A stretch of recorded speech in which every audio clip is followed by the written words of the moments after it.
Ces 3 dernières années, l'aviation syrienne a causé la mort de plus de 21 000 civils. Leurs corps ont été déchiquetés par des barils d'explosifs. Des missiles sont tombés sur des maisons, des commerces, des arrêts de bus et même des hôpitaux.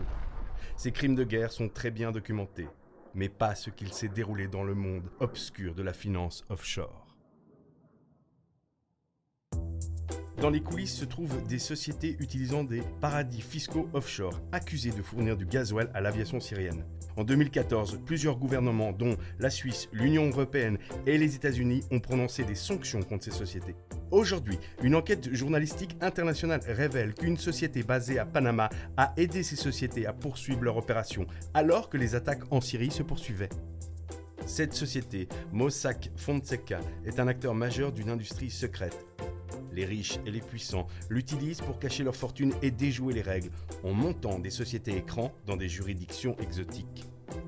Plus de 300 journalistes ont passé au peigne fin des millions de documents de Mossack Fonseca pour y révéler une liste de clients impliqués dans des affaires de corruption, de vente d'armes, de fraude fiscale, d'escroquerie financière ou de trafic de drogue.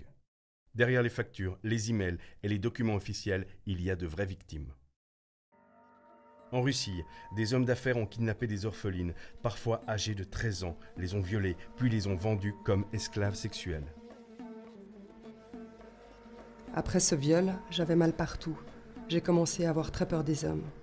J'avais l'impression que tous ne voulaient qu'une seule chose, du sexe avec moi.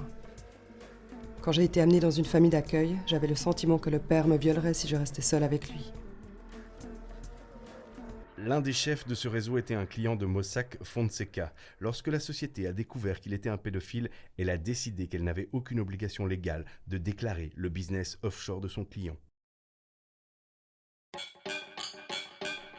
En Ouganda, une société, pour éviter de payer 400 millions de dollars d'impôts, a mandaté Mossack Fonseca. Une simple formalité, l'adresse de la société a simplement été déplacée d'un paradis fiscal à un autre. Dans un pays où une personne sur 3 vit avec moins d'1,25$ par jour, 400 millions de dollars représentent plus que le budget annuel pour la santé. L'Ouganda a passé des années en justice pour essayer de forcer la société à payer ses impôts. Et pendant ce temps, à l'ombre des champs pétroliers, les hôpitaux manquent d'argent pour les équipements les plus rudimentaires. Les patients dorment à même le sol. On leur demande d'apporter leur propre matériel médical stérile, comme des gants ou des pansements. J'étais étonnée parce que je pensais que tous ces équipements étaient disponibles à l'hôpital. Quand ces choses manquent, les infirmières vous disent qu'elles ne peuvent pas s'occuper de vous. Parfois, nous étions forcés de quitter les lieux et de rentrer à la maison sans avoir reçu de soins. Certaines femmes sont mortes ou ont perdu leur bébé. L'Ouganda est l'un des 10 pays au monde avec le plus haut taux de mortalité maternelle, des nouveau-nés et des enfants. En cause, le manque d'accès aux soins de base.